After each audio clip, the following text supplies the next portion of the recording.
Hello, welcome to Dad Psych.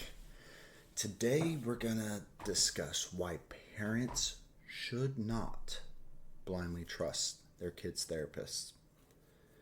You see, I often hear frustration from counselors and therapists where they can feel that the parents aren't bought in to therapy, that they don't necessarily trust the therapist, and they're not looking into implementing everything they say.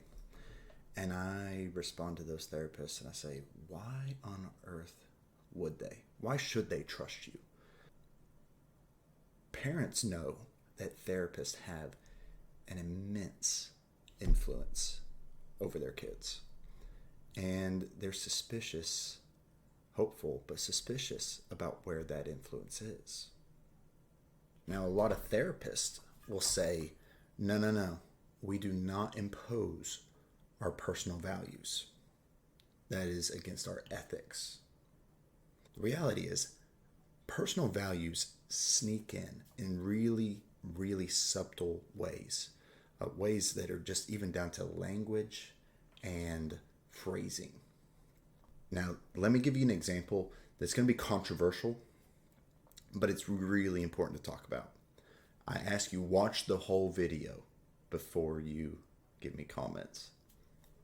Increasingly, middle school students in particular approach therapists and will be starting to talk about the exploration of gender. It's everywhere. They hear about it. It's going to get talked about. And it is not uncommon to hear in a therapist's office, to hear something along the lines of, I've been wondering if I really am a boy. Or, I've been wondering if I really am a girl.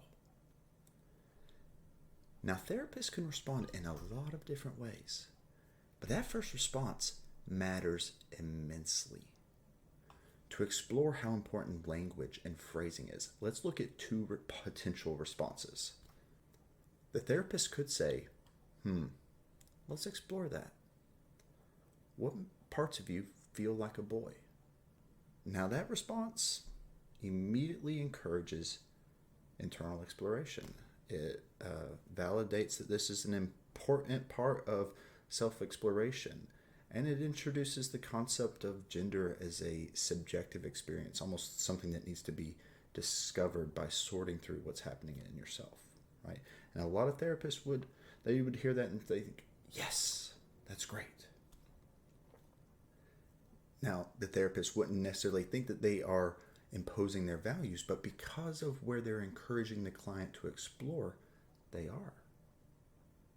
Let's compare that to the response, I'm really curious what has led you to be thinking about this.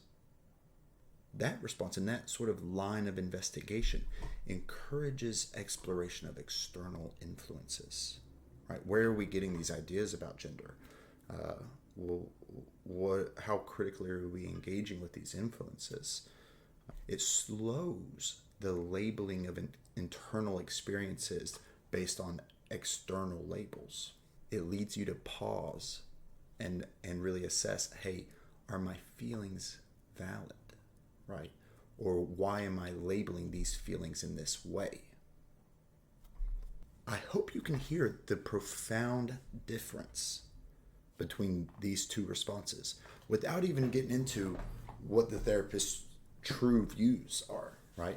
It matters in where are they guiding the client, even if it's guiding somewhat subconsciously. Now, as a parent, how can you really know how this therapist is engaging with your child and which sort of subtle influence are they imposing? The scary truth is, I don't know how you can without attending. And honestly, that's why I encourage family therapy so much. I tell parents, hey, what my real goal and job is to encourage communication between you and them, that y'all can build deepening trust, right? That y'all can that the child can look to you more for influence, or at least explore what's going on in their world much more openly with you. Family therapy is hard, and that's why we don't do it as often. But family therapy, man, that's what you can trust because you're there and you know, and you're part of the process.